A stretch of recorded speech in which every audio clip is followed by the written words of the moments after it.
Hey there, you're listening to BD4, where there's no better way to get your Yankees and Knicks analysis. Yanks every series, Knicks every game, and MMA on occasion. Here's your host, RJ Carbone.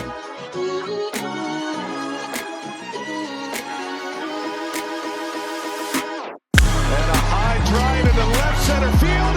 Stanton's going to watch another one fly. Are you kidding me? DiVincenzo a three. Bang! Bang! Knicks take a Take this time to apologize to absolutely nobody.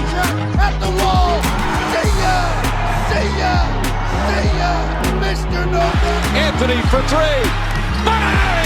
That one goes down and the game is tied. Rose, you shook up the world again. I did it again. But God did it, man. I really just had Gonna have to. Bronson running away. Oh my! He has been the best player to put on that uniform. Ball game over. Yankees win. The Yankees win.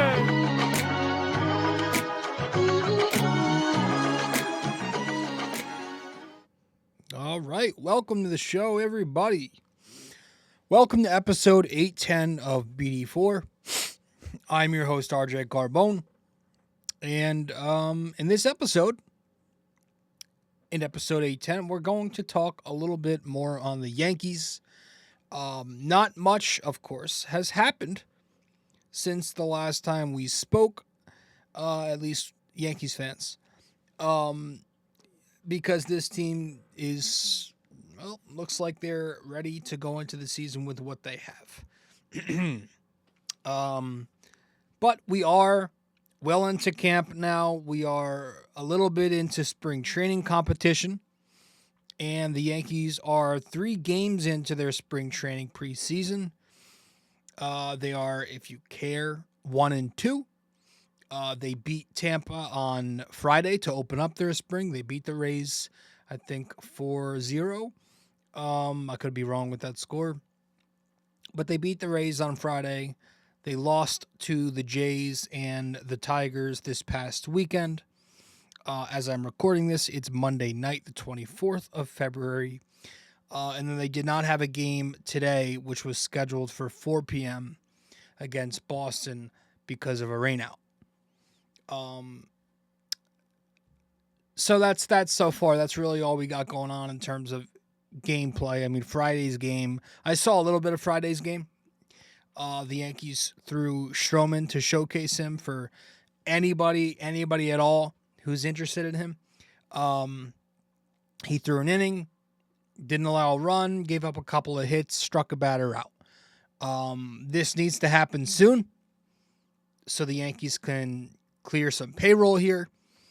I just think there's no point in keeping Stroman on this roster as a number 6 starter at $18.5 million for this and next year when you have better value on the roster, right? You can go to somebody like a Will Warren and ask him, who, first of all, he's free versus the tax, right? He's not going to cost you anything. And you can ask him to make an occasional spot start, right? Eat some innings and post 4.5 ERA. I really think Will Warren at this point is capable of doing what Stroman can. I think this is a top prospect in their system. He's got great stuff. I like the slider. I like the changeup that he's getting. The fastball has good numbers. Does he have to work on some things? The sequencing of his pitches? Yeah. The location of some of his pitches? Yeah. And I couldn't care less at this point about his, a 5-start sample last year? I don't care. I think he deserves a shot because he's a young pitcher and he's one of their top prospects. So he actually pitched in Friday's game. He pitched following Stroman. He went for 2 innings, struck out 3 batters. He's a good pitcher. He's got some good stuff. So I would even give him a shot at grabbing that number 6 role, given that, Clayton Beeter they're turning him into a relief pitcher, and Chase Hampton's done with Tommy John. That's going to happen. So I think Will Warren's got a pretty good shot here, even with a spring training that might not be standout, even if he's decent. I think if they can move Stroman, Warren has that depth starter role. So that was my takeaway from Friday. I mean, from what I saw some at-bats. Bellinger, I noticed in his first at-bat, picked up a soft base hit, and then following him was Goldie, who picked up a hard hit double to the wall. And that just made me think of some of the things we've been discussing this offseason. How I'm interested to see how Bellinger's new approach plays in Yankee Stadium. It's more of a new contact-oriented approach. Doesn't hit the ball very hard anymore. Will he have enough pop? Will the short porch help him enough? It's interesting. It's very interesting. Is he going to lead off? Will that change his approach to keep that contact? But you want him to hit home runs for you. I couldn't care less about the other stuff. You brought him in here to hit bombs. And so that's one of my concerns, is that you need somebody outside of Judge providing that 25 plus, hopefully 30 plus homer power. And I don't know if Bellinger is going to be able to do that. Hopefully he can. He's had an up and down career, but I like to believe that he can at least give you that.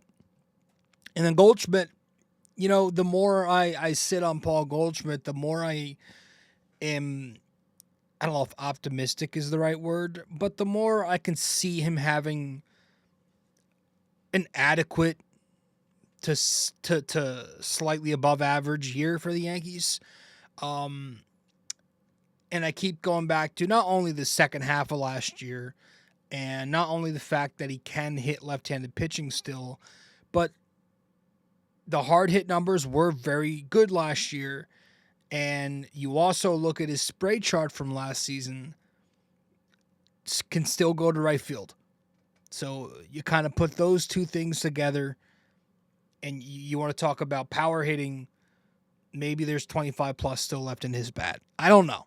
That's what you're hoping, right? Because this is where we are right now. We got to hope and pray that one of these guys, or not one, but a lot of these guys can at least give you some production here. But for the most part, I haven't watched much of these 3 games at all. I've just been very busy outside of this podcast, but even when we do podcasts, we've been busy with the Knicks. They've ramped up again. Boy, have they.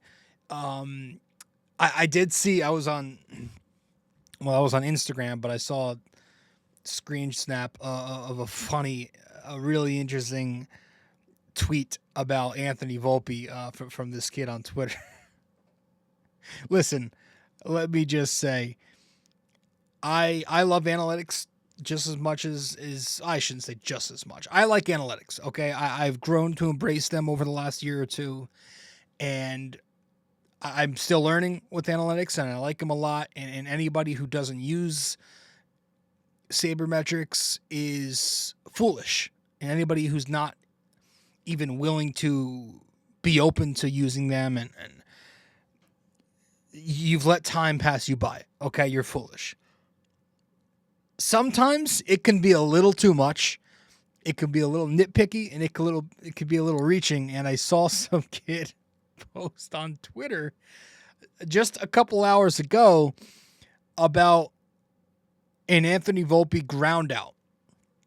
And I'm going to paraphrase the tweet because I don't want to call the kid out because he is a well-known content creator. Anthony Volpe grounded out at 74.7 miles an hour bat speed. And he was saying that he's averaging a 72 mile an hour bat speed in early spring, and that last year he was sitting at 69.5 miles an hour with his bat speed. And I just looked at that, and so many things were funny about that. But like we're talking, first of all, we're talking about a 2 mile an hour difference in bat speed. Okay, and not only are we talking about a 2 mile an hour difference in bat speed, we're talking about a 5 at-bat sample. Anthony Volpe has played 2 of these spring games, and he's had 5 total plate appearances. How many possible swings could you get off to establish a real sample off that? Not to mention we're talking about an early spring sample. And you're mentioned just the fact that the kid mentioned a ground out. Like, I don't know, man. Just again, I like analytics. Sometimes we lean into it a little too much, and we just say stupid shit. Like that doesn't mean anything. That doesn't tell you anything. That tells you 5 at-bats worth of swings. That doesn't mean shit. There's no indicator there. There are no peripherals that really tell you anything. With Volpe, it's going to be simple. And it's nothing to do with what he does in the spring. It's everything to do with his approach that he brings. I'm going to be looking at his approach in early April because that's the story with him right now. Right, year 1, he came in as a rookie. He had more of a power swinging approach. It led to the 21 home runs. Year 2, he came into it with more of a contact, slap hitting, base hit the other way approach, and it upped the batting average. It lowered the K rates, but the power took a plummet. And the key for him is going to be finding that balance or sticking with one of those approaches. And you hope that he sticks with any. You hope that he brings that power. Now the hard hit stuff, like the hard hit numbers and the exit velos and all that, it's never going to be high. He's never going to be a dude who hits the ball as hard as an Aaron Judge, a Giancarlo Stanton, because look at his stature. He's a small kid. He's 5'9", $170. He's not going to be somebody that hits the ball hard. So he's going to have to, find his power by shooting the ball to right field and running into a couple of porchers, right? But you do still want to see him drive the baseball. You do still want to see him pull the ball a little bit more because we've seen him hit a fastball. He can slug a fastball, He can hit the fastball. But it's those off-speed pitches, it's the breaking balls that he has issues with. So it's he needs to be better in terms of pitch recognition, and he needs to sit back more and know what to spit on, know what to jump on, but know when to jump on it, and just have better plate discipline up there on those breaking balls and off speed. And that's going to define his entire career. So that's what I'll be looking for. He's never going to be a guy who hits the ball super hard. He's, the bat speed can always improve, but I look at him as more of a bat control guy, lower K rate guy, but you do want to see him drive the baseball more again. So just finding that balance in a little bit of what he had year 1 and year 2, I think is going to be key. And it all kind of ties in to everything else. But yeah, that's really it. It's spring training. I'm not looking for anything really except for health in the month of March and February here. I'm not even caring about like at bats. I used to care about that. I don't. Spring training, I don't care because approaches change all the time when guys go from preseason to the regular season. They change all the time. I just want health. Get through it healthy. And speaking of health, lovely enough, we got another Giancarlo Stanton update earlier today, who has been dealing with elbow issues, soreness, pain in his elbows, plural. So we got the update that he's flying back to New York to see the team doctor. That doesn't sound like anything good. In fact, it sounds very alarming. But at the same time, anybody who has watched this Yankees team since Stanton has been here knows that this is not shocking, to say the least. Now, Stanton, it's usually lower body injuries, but this is what we're getting right now. And this is the problem with the Yankees and how they approach every single offseason. They rely on what they see on paper, and they never really account for injuries because the way the Yankees see it, it's always luck. It's just bad luck when a guy goes down. Forget him having a resume of pain, of injury history. Forget him being an older player. Nope. If he goes hurt, it's just luck. We couldn't predict that. And the funniest part is they said They knew about this. They said that this was a problem for him in October. So they knew. And so it's like at that point, maybe plan for it. Acquire another bat or two instead of creating this fake budget for yourself, at this $304 million tax line, whatever you're at. It's like maybe spend a little more if you knew this was going to be a problem. So now you're entering opening day with a chance of not only an underwhelming option at third base, but an underwhelming option at DH.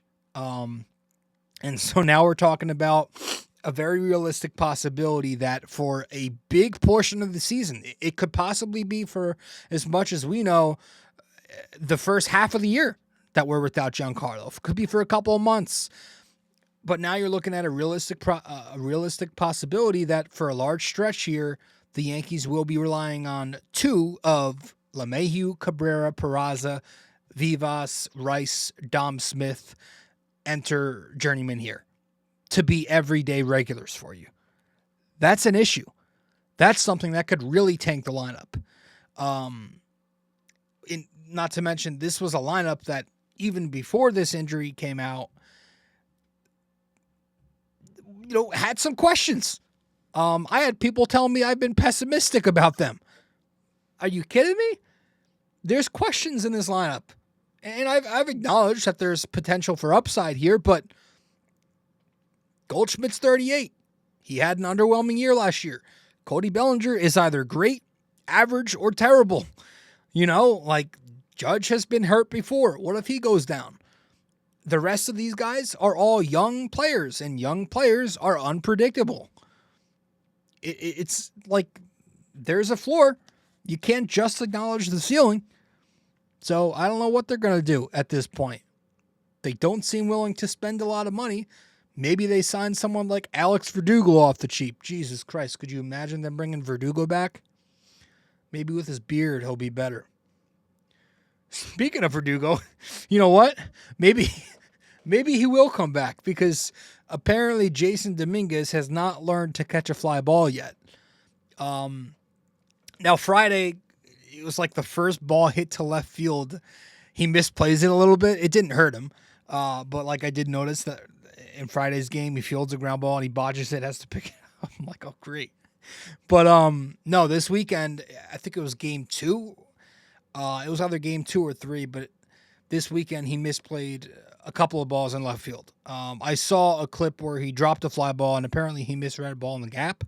But I saw the clip of him dropping a fly ball where he's ranging to his right a little bit. And you could say it was the sun. He was wearing shades. You're a major league outfielder. Catch the baseball. And when you have a history of dropping the ball, I can't give you the benefit of the doubt.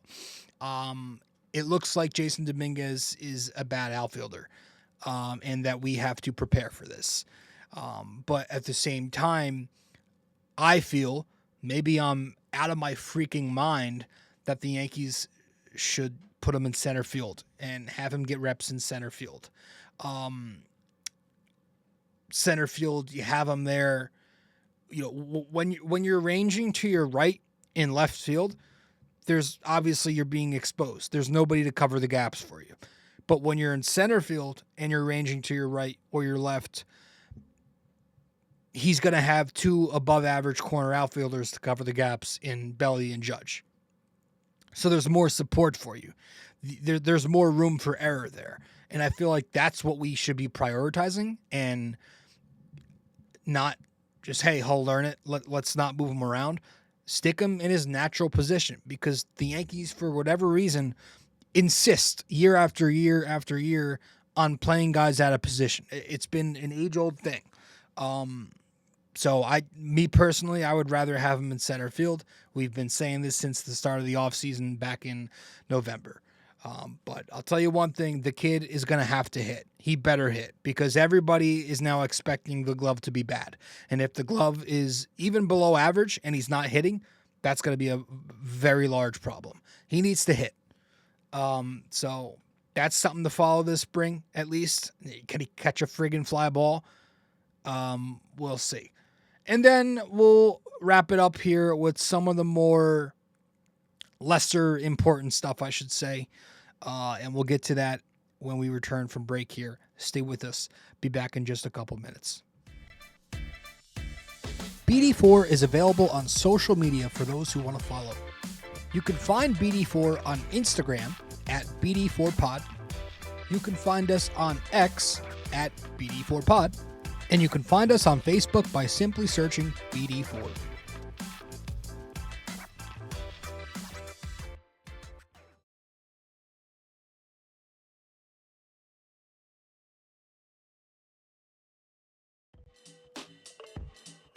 Hey guys, just a quick reminder, this podcast is also available in video format on YouTube. So be sure to go over to the YouTube channel, BD4, subscribe, like the videos, comment and tell me how much I suck or maybe how much you like the video. We'd very much appreciate it.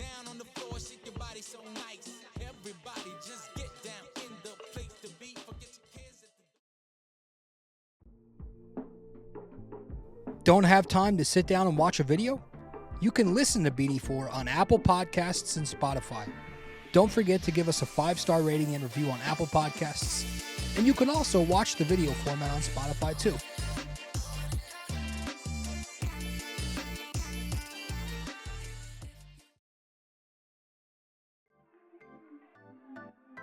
If you feel like supporting the podcast, you can Venmo at Robert-Carbone-JR-28.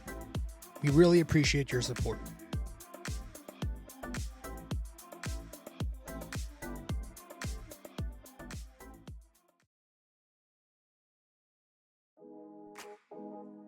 Do you enjoy Yankees baseball but are tired of hearing me yap? I have a suggestion for you. Go check out Yankee Crazy Podcast. Greg Gill is a Yankees podcaster on Apple Podcasts and Spotify, and he's now selling merch. Go to yankeecrazy.myshopify.com.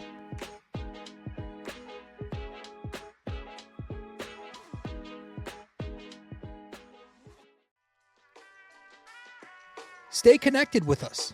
Visit BD4blog.com to explore our blog, tune into our latest podcasts, and follow us on social media. Thank you for being a part of this community.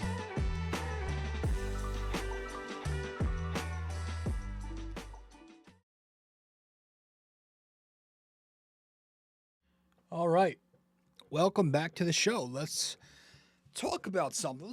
Let's talk about a couple of things, because this was, I don't know, maybe it's a week old by now, a little less than that.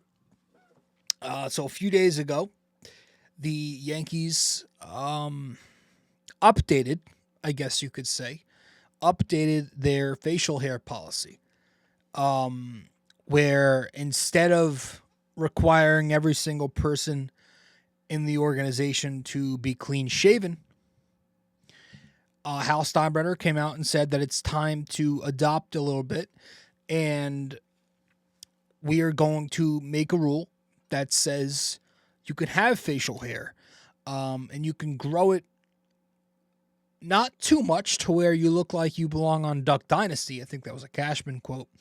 But we want it still to be well-groomed.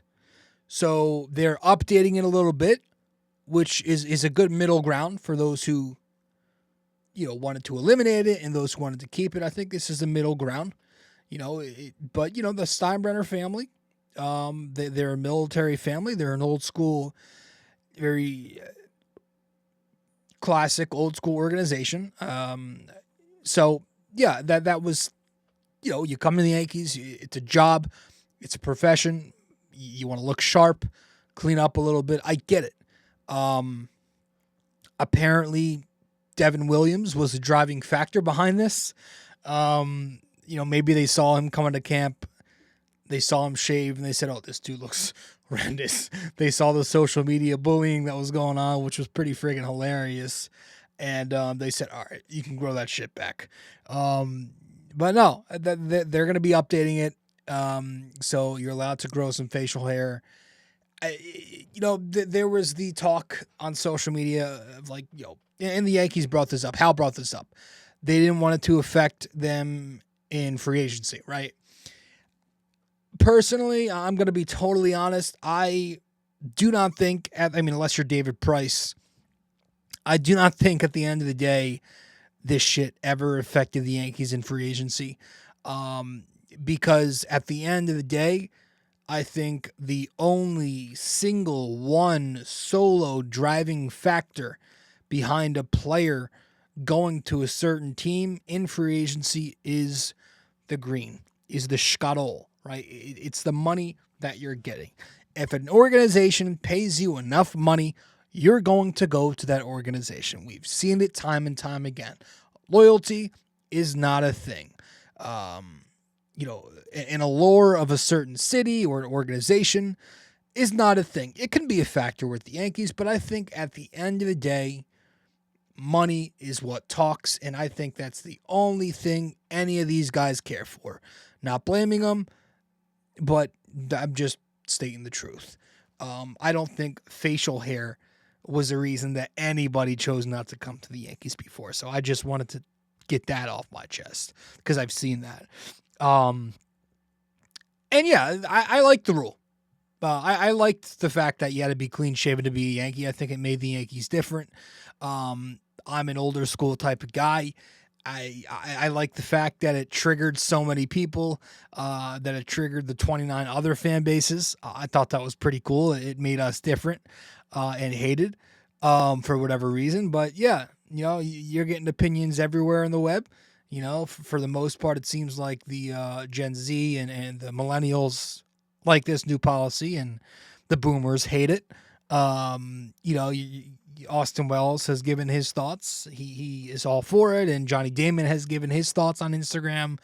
Drunk, he was totally against it, and Aaron Judge has come out and said that I'm still not going to grow a beard, and he actually said himself, if you're a free agent and you're not coming to the Yankees because of the policy in the past, then you don't belong here anyway, which I thought was pretty cool.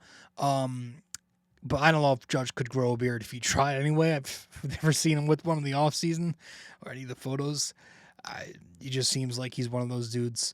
But he's, at the end of the day, I'm talking about this at the end of this episode because other than the 5 or so minutes we just been talking about it, I don't give 3, 2, or a single shit about this. I'm not going to rant that it's gone.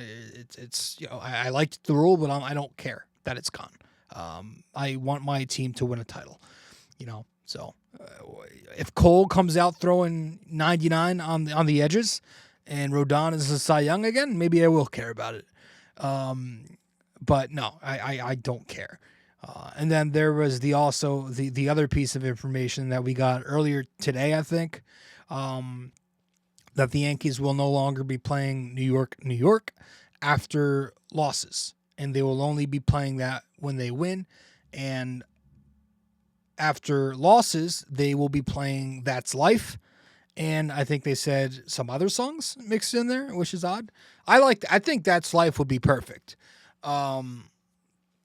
Again, couldn't care less other than the couple of minutes we're spending talking about it.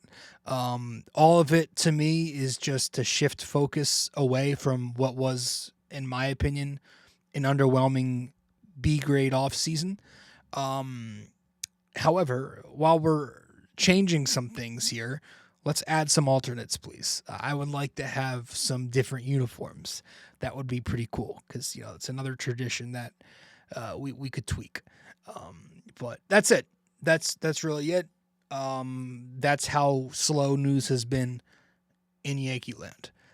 Thanks, guys.